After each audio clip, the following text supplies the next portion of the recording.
রাজধানীর আগারগাঁয়ে ঘূর্ণিঝড় রিমালের বিষয়ে বিস্তারিত জানাচ্ছেন আবহাওয়া অধিদপ্তরের ঝড় সতর্কীকরণ কেন্দ্রের প্রধান আবহাওয়াবিদ ডক্টর শামীম হাসান ভূঁইয়া। চলে যাচ্ছি সরাসরি সেখানে।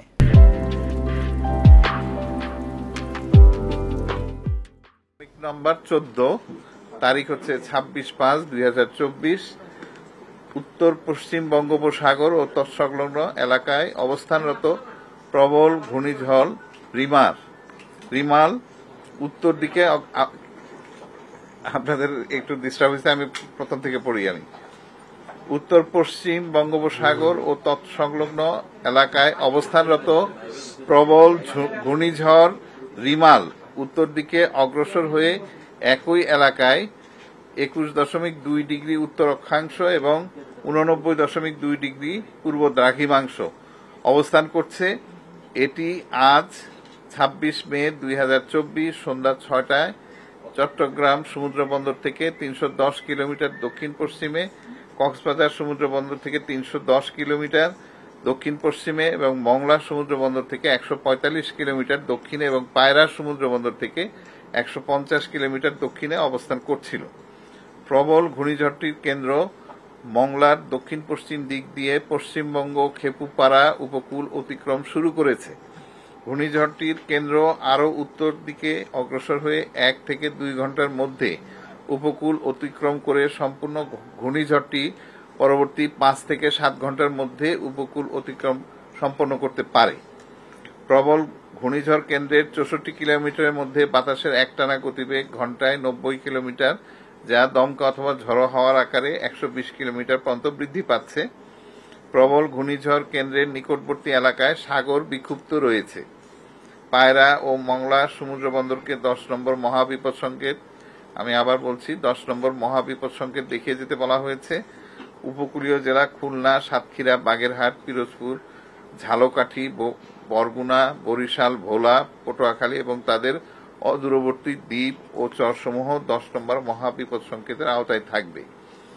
কক্সবাজার ও চট্টগ্রাম সমুদ্র বন্দরকে 9 নম্বর মহাবিপদ সংকেত, আমি আবার বলছি 9 নম্বর মহাবিপদ সংকেত দেখিয়ে যেতে বলা হয়েছে। উপকূলীয় জেলা চট্টগ্রাম, কক্সবাজার, ফেনী, নোয়াখালী, লক্ষ্মীপুর, চাঁদপুর এবং তাদের অদূরবর্তী দ্বীপ ও চরসমূহ 9 নম্বর মহাবিপদ সংকেতের আওতায় থাকবে।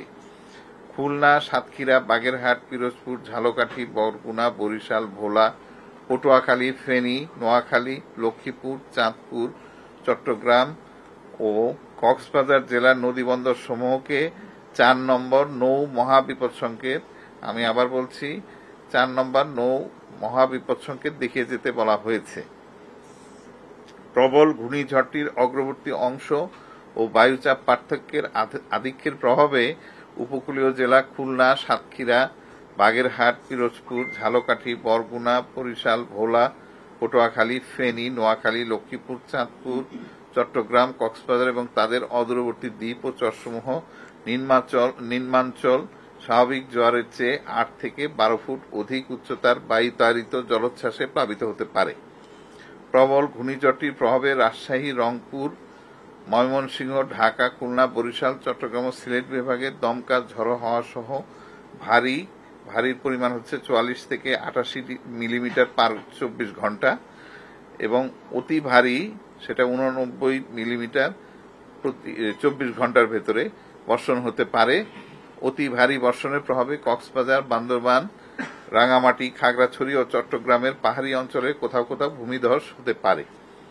উত্তর বঙ্গোপসাগর ও গভীর সাগরে অবস্থানরত মাছ ধরার নৌকা ও ট্রলার সমূহকে পরবর্তী নির্দেশ না দেওয়া পর্যন্ত নিরাপদ আশ্রয়ে থাকতে বলা হয়েছে। এই হলো আমাদের বুলেটিন।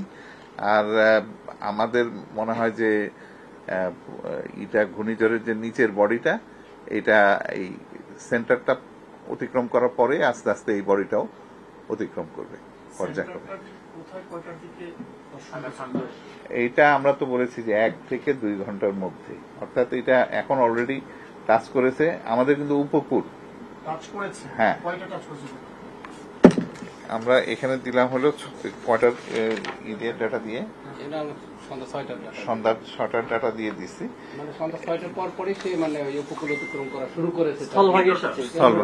কেন্দ্রটা এটা উপকূল বলতে আমরা কিন্তু মংলা বন্দর, মংলা থেকে দক্ষিণ পশ্চিম অঞ্চল দিয়ে যে সাতক্ষীরা খুলনা যে অঞ্চল আছে এই অঞ্চলের ভিতরে ওই দিক দিয়ে পশ্চিমবঙ্গের যে সাগর আইল্যান্ড আছে এই মাঝখান থেকে সে ঢুকছে তার মূল যে কেন্দ্রটি, কিন্তু তার পেরিফেরাল অংশ অন্যান্য অংশগুলোতে মানে তার ঝড় সতর্কীকরণ কেন্দ্রের প্রধান আবহাওয়াবিদ ডক্টর শামীম হাসান ভূঁইয়ার প্রেস ব্রিফিংয়ে আমরা শুনছিলাম।